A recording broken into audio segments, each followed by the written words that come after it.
ছাড়া কে আছে হৃদয়ে কখনো।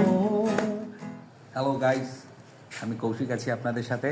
অনেক দিন পরে আমার প্রাণপ্রিয় বড় ভাই আমার আনাস ভাইরে পাইছি। তো উনার গলায় গান শুনবো না এরকম কোনো দিন যায়নি, আজকেও যাবে না। ভাই আমাদেরকে গান শোনাবে, আপনারা অবশ্যই সাথে থাকবেন। আনাস ভাইকে কিছু বলার জন্য বলতেছি। অসংখ্য ধন্যবাদ। কৌশিক আমার খুব আদরের ছোট ভাই, অনেক আগ থেকে ও আমাদের সাথে গানে আসে, যা আমার ছোট ভাই ফ্রেন্ড। আপনারা অনেকদিন পরে আমার নতুন একটা গান, এটা নয়নে আমাকে গানটা মনে করে দিয়েছে। এই যে ক্যামেরাম্যান ওর নাম হচ্ছে নয়ন, আমি আপনারা মেনশন শুনবেন, করে গানটা দেব। ভালো লাগবে ইনশাল্লাহ। আর সব সময় কৌশিকের সাথে থাকবে। ভালোবাসা অফুরন্ত, দেখা হচ্ছে গানে।